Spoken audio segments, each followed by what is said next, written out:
The official history of Khe Sanh credits more than 2,700 B-52 sorties with breaking the siege. Yet buried in after-action reports is a hidden ledger.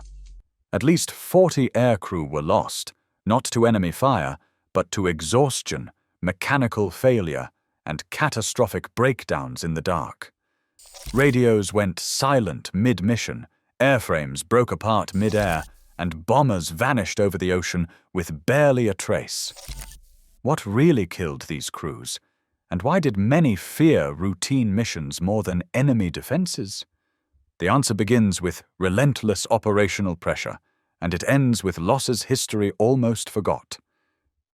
B-52 crews supporting Khe Sanh faced a routine that blurred the line between operational discipline and exhaustion. Aircraft scheduled for high-altitude nuclear alert now cycled through 3, sometimes 4 sorties in a single day.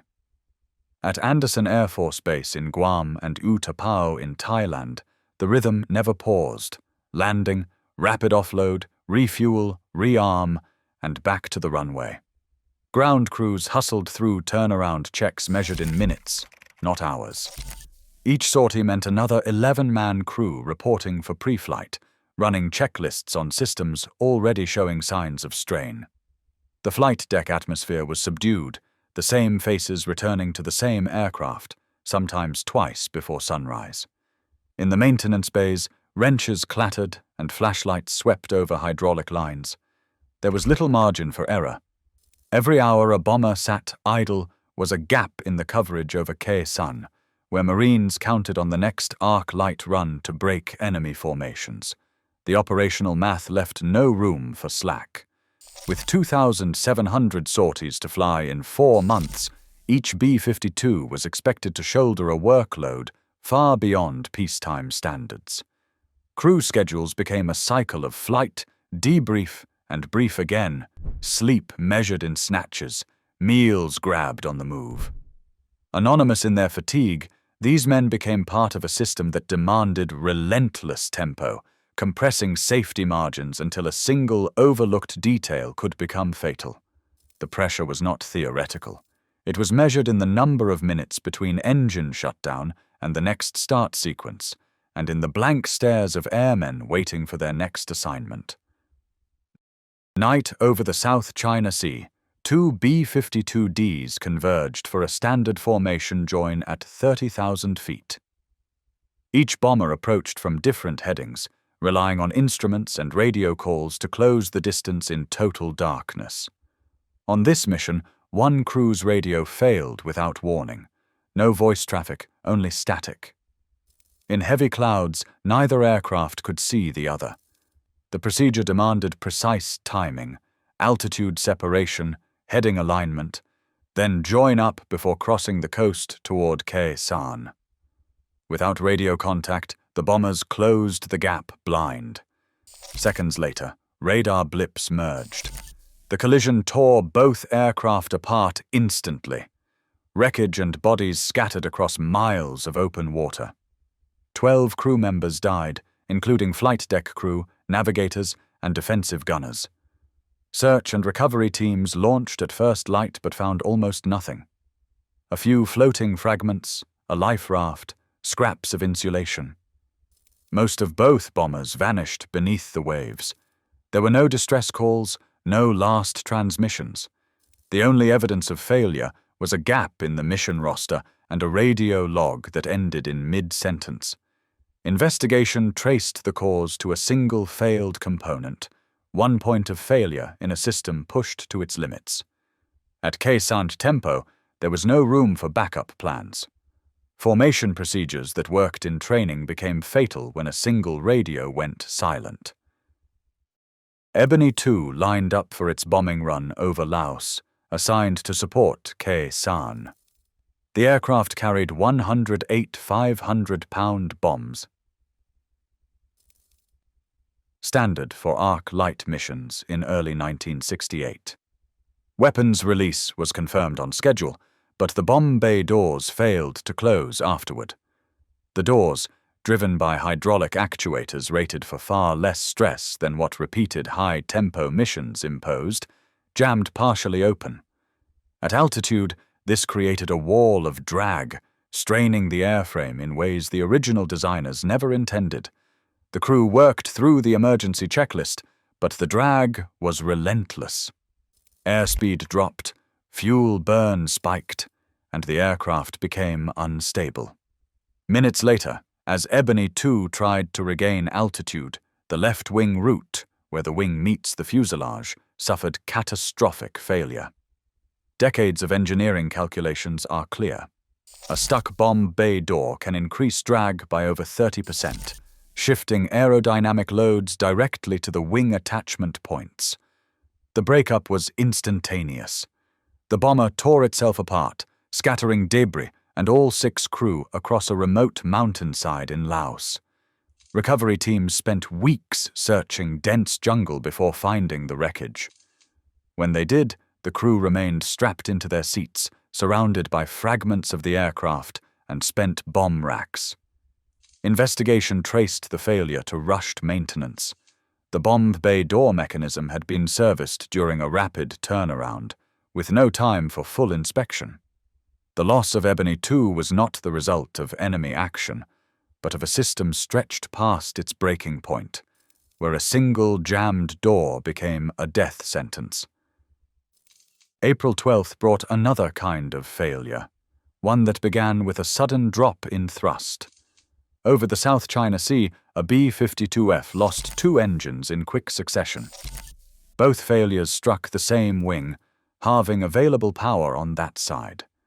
The aircraft, still loaded with fuel for the return leg, became dangerously heavy. Standard procedure was to divert to the nearest safe airfield. Da Nang, already crowded with fighters and transports, was the only option. The crew declared an emergency and began a slow, shallow descent, fighting to keep the bomber level on 6 engines. Every checklist step revolved around one calculation. Could the aircraft maintain enough speed to avoid a stall before reaching the runway? On approach, the numbers did not add up. The heavy fuel load pushed the B-52's weight past safe landing limits, and the remaining engines struggled to keep the airspeed above stall threshold. At 200 feet, just short of the runway, the aircraft lost lift and dropped. The impact ruptured fuel tanks and set off a fireball that consumed the forward fuselage and wings.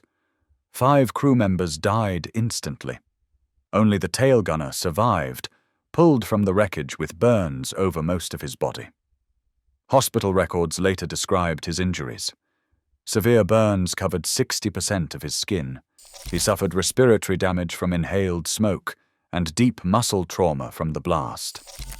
Weeks later, from a military hospital bed, he said there was no warning. The engines just quit. I remember the crash, then fire. I woke up outside the aircraft. No enemy fire, no missile trail.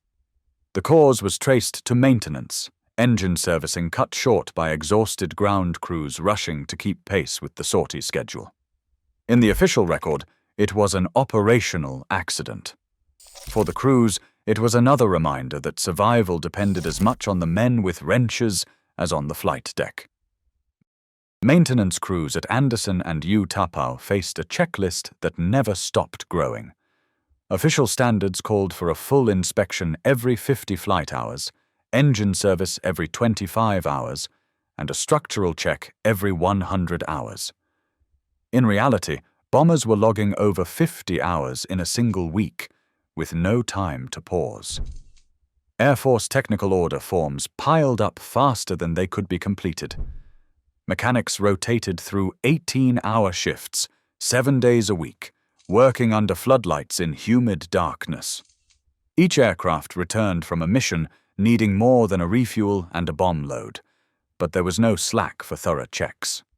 Fatigue blurred the line between routine and oversight. Missed torque on a bolt, skipped wiring inspection, a quick signature on a maintenance log. Small shortcuts multiplied across hundreds of sorties. The system's safety net was stretched thin, not by enemy action, but by the relentless demand for bombers in the air. Boeing certified the B-52 as a high-altitude strategic bomber, engineered for single one-way nuclear runs above 50,000 feet. In Vietnam, Strategic Air Command doctrine remained rooted in that Cold War logic even as those same airframes were pressed into low-level, high-frequency bombing over Khe Sanh. The engineering envelope, meaning payload, altitude, and stress cycles, was never meant for repeated low-altitude sorties with full conventional loads. Each mission over the demilitarized zone stretched the design further, compounding risk with every cycle. The official record rarely draws a line between doctrine and consequence, but the evidence is there. Maintenance logs showing deferred inspections, flight hour tallies that outstrip technical orders, casualty rosters that list operational accidents instead of combat losses. To understand the true cost, the checklist is simple. Compare design intent, mission profile, and the hidden toll in names. The answers sit in archives, waiting for scrutiny. Today, high-tempo air campaigns still push machines and crews to their limits. As military planners weigh mission demands against human cost, the lesson endures. Operational strain kills as surely as enemy fire. The quiet casualties of maintenance fatigue remain a risk long after the shooting stops. Share your thoughts below.